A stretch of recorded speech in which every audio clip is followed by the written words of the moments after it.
네, 전두환 전 대통령의 차남과 처남에 대해 일당 400만 원의 노역형이 내려지면서 또다시 황제 노역 논란이 일고 있습니다. 네, 법원은 법적으로 문제될 게 없다는 주장인데요. 여상원 변호사와 함께 이 내용 포함한 그 밖의 사회 이슈들 짚어보겠습니다. 안녕하십니까? 안녕하세요.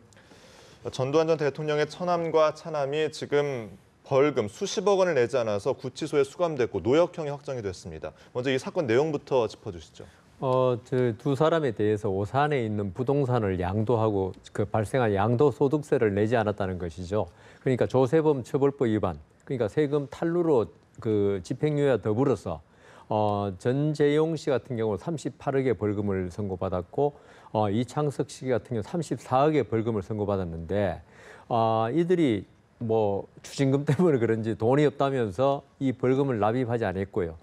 법원에서 판결에서 벌금을 선고할 때는 반드시 이들이 벌금을 안 낼 때는 이를 얼마로 환산한 기간 피고인들을 노역장에 유치한다는 판결을 내리게 됩니다. 이 판결에 따라서 이들이 지금 그동안 판결이 확정됐음에도 불구하고 벌금을 안 냈기 때문에 지금 유치장에 유치된 겁니다. 네, 벌금을 내는 대신에 노역형을 받게 된 건데 문제가 지금 앞서 얘기를 했지만 일당 400만 원이거든요. 네. 이게 어떤 기준을 근거로 법원이 이 같은 결정을 내린 건가요? 우리 형법에 이 노역장 유치는 아무리 길어도 3년까지만 할 수 있도록 되어 있습니다. 예.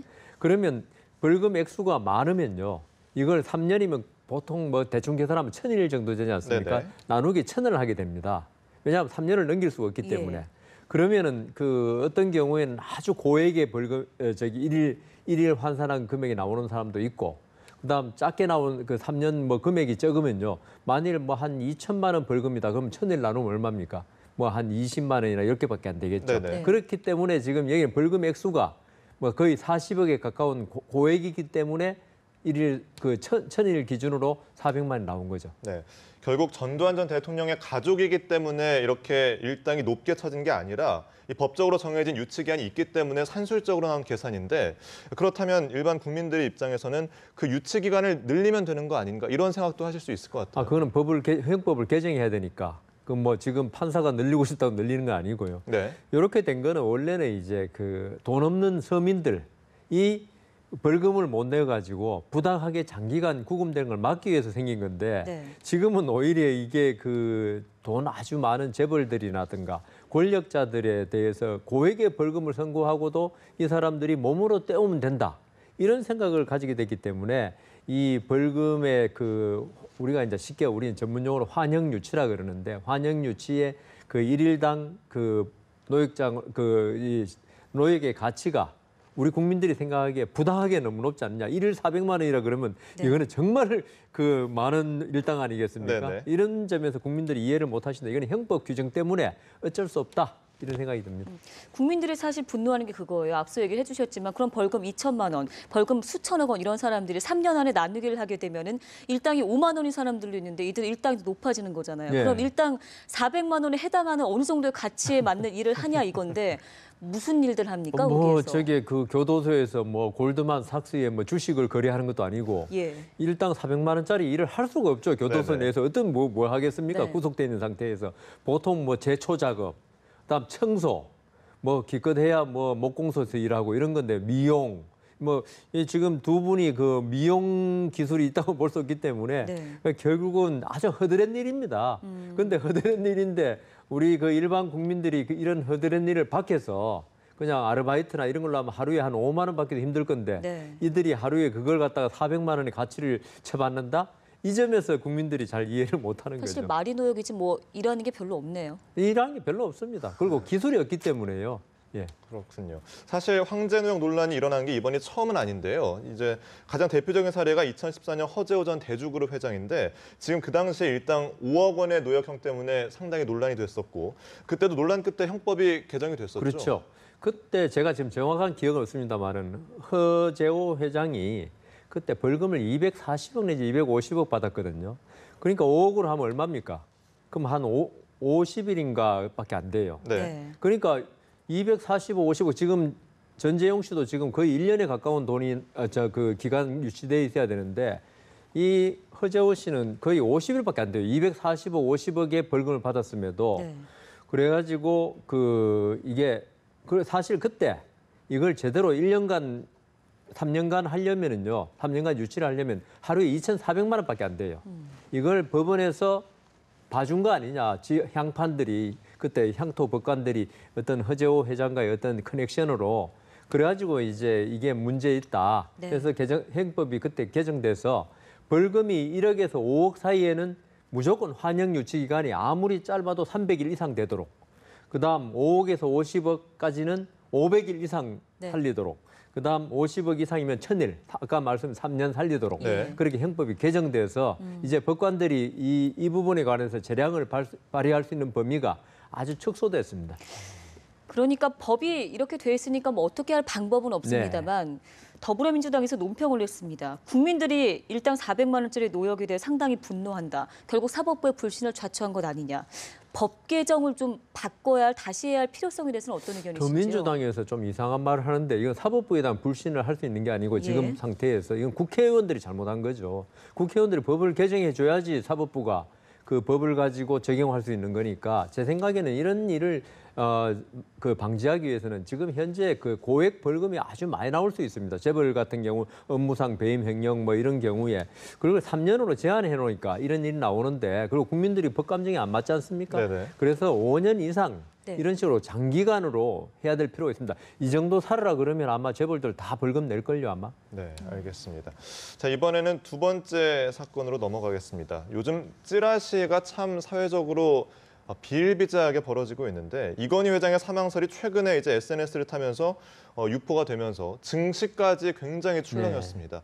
결국 아닌 것으로 드러났는데 이젠 대기업 총수까지 찌라시에 오르내리네요. 그런데 대기업 총수가 오르내리는 게 중요한 게 아니고 이게 어떤 특정한 목적이 있다는 거죠. 저희들이 볼 때는 네. 어떤 주가에서 단기 작전 세력 이 사람들이 이런 그 이건희 회장 그리고 삼성전자가 사실 우리나라 증시 총액이 차지하는 비중이 10%가 넘지 않습니까? 네. 네. 그러니까 엄청난 그 차익을 노릴 수 있는 거죠. 이건희 회장의 사망설이 있느냐에 따라서. 그래서 이 부분은 대기업 총수라든가 고위 관료가 문제가 아니고 이걸 특정한 목적을 가지고 자기의 사적인 이익을 도모하게 하는 이런 걸 방지해야 한다고 생각합니다. 네. 네. 삼성전자가 이번 건에 대해서 수사를 의뢰하지 않았습니까? 그런데 이번 사건이 좀 동시다발적으로 광범위하게 유포가 된 것이다 보니 과연 최초 유포자를 찾을 수 있는지 찾는다면 어떤 과정을 거쳐 찾게 되는지 궁금하거든요. 결국은 그 IP 주소죠. IP 주소를 추적하다 보면 최초에 어디서 나왔느냐. 그런데 다만 문제는 이제 이게 잘 그러지는 않을 것 같은데 해외 IP를 이용한다면은 네. 이게 상당히 좀 곤란해지죠. 근데 이 SNS 찌라시 하는 사람들 해외 IP까지 사용할지 그 부분은 모르겠습니다만 만일 국내라면은 이건 요새는 뭐 우리가 그 디지털 포렌식이라 그러죠. 디지털 어떤 포렌식이 그 뭐라 그럽니까 그 영어로는 알겠는데 한국말로 정확히 예. 지금 해부라 그래야 되나요? 디지털 포렌식이라 그래가지고 그걸 통해서 다 찾아낼 수 있기 때문에 가능한데 다만 걱정은 아까 말씀드린 대로 해외 IP면 이게 상당히 시간이 걸리지 않겠느냐 이런 생각이 듭니다. 근데 여기서 또 궁금한 게 그거를 퍼다 나른 사람들도 처벌을 받게 되나요? 그러니까 그 퍼다 나른 사람도 이걸 그 사실임을 확인하지 않거나 그다음 중대한 과실로 이게 사실임을 금방 알 수 있는데 그걸 확인하지 않고 퍼날랐으면은 같은 정도로 처벌받게 됩니다. 네. 그렇군요. 통신수단이 발달하다 보니까 이게 애꿎은 피해자들이 나온다라는 생각인데요. 글쎄요, 대책이 필요하지 않을까 싶은데 해법이 없겠습니까? 근데 이게 또 표현의 자유하고요. 그다음 또 유명 정치인이라든가 그다음 유명 재벌이라든가 유명 연예인에 대해서 그 사람은 어떻게 보면 공인이 있는데요. 예. 공인에 대해서는 국민들이 알 권리가 있거든요. 그런데 이걸 갖다가 이 허위로 이렇게 하는 걸 엄히 처벌해야 하는 건 맞는데 또 그렇게 하다 보면 이게 이 제재가 과도하다 보면은 어떤 국민들의 알 권리를 또 침해하게 되는 면이 있거든요. 결국은 이 문제는 이 표현의 자유와 네. 그다음 프라이버시, 개인의 프라이버시 충돌 지점이고 이 부분에 관해서는 어떤 도덕성도 요구되고 그 퍼나르는 사람들이나 네. 제조하는 사람들의 그다음 법원에서 어떤 이 적절한 선을 유지하면서 처벌하는 거 이게 그러니까 이 사람이 과연 어떠한 의도로 이걸 했느냐. 그러니까 개인적인 사적인 목적이냐 네네. 아니면 국민의 알 권리 충족 목적이냐 이번에 판단이기 때문에 이걸 법으로 어떻게 할 수는 없고요. 결국은 법을 집행하는 공적 기관이나 아니면 이걸 갖다가 생산하는 이런 정보를 생산하는 사람들의 도덕성이 문제되겠습니다. 네, 알겠습니다. 자, 이번에 세 번째 사건입니다. 지금 최근에 김모 검사가 자살을 했는데 상사로 인한 스트레스가 굉장히 컸다고 합니다. 폭언 또 폭행까지 당한 것으로 알려지고 있는데 대검찰청에서 나서서 수사를 하고 있다고요? 예. 이 검사가 이제 검찰청에 가면 부가 있습니다. 형사 1부, 2부, 3부 있으면 어떤 부의 총무검사였습니다. 이게 이제 인관된 지 얼마 안 되는 사람이 총무검사라는 게 좀 뭐 법원에도 총무판사 있거든요. 네. 예. 그 허드렛 일 하는 사람입니다. 그러니까 오늘 저녁에 회식한다면 회식 장소 섭외하고 뭐 이런 거 그다음 전부 사발 통문 돌리고 오늘 저녁에 어디서 그 부 회식이 있으니까 참석해 달라. 그다음 나중에 끝나면 카드 들고 와서 계산하고 이런 일을 하는 검사인데 사실 일을 잘했다고 그럽니다. 근데 일을 잘했는데 이 부가 해필이면은 그 요새 아동 학대에 관한 그걸 전담하는 부였어요. 예. 그 작년부터 우리 아동 학대 사건이 많아지면서 아마 대검에서 좀 여기에 대해서 일을 빨리 처리해라 이런 압박이 좀 일에 대한 압박이 있었는데 일을 잘했음에도 불구하고 워낙 일이 많다 보니까 아마 그 일 처리 속도가 지연되고 그래도 부장 검사에 의해서 좀 독촉을 심하게 받았지 않는가 예, 그런 생각이 듭니다. 예. 어찌됐든 대검까지 나섰다는 건 그만큼 이번 사건에 대한 심각성을 드러낸 게 아닐까 싶은데요. 그런데 국민들이 좀 의구심을 갖는 게 과연 검찰이 내부 문제를 정확하게 수사할 수 있을지에 대한 부분인데 어떻게 전망하시는지요? 저게 검찰이 어떤 뇌물을 받았다거나 제3자로부터 검사가 이런 문제는 사실 검사가 수사하기에 이번에 홍만표 사건도 그렇지만 좀 힘드는데 예. 이 사건은 뭐 그렇지는 않다. 그런데 다만 문제는 이게 이번에 좀 드러나서 그렇지 검찰에서 조금 많이 있어왔던 사건입니다. 뭐 다 그렇지는 않지만 예. 일부 좀 성격이 급한 부장 검사가 밑에 검사를 갖다가 뭐 회사도 마찬가지 아닙니까? 네네. 좀 속된 말로 쪼은다 그러잖아요.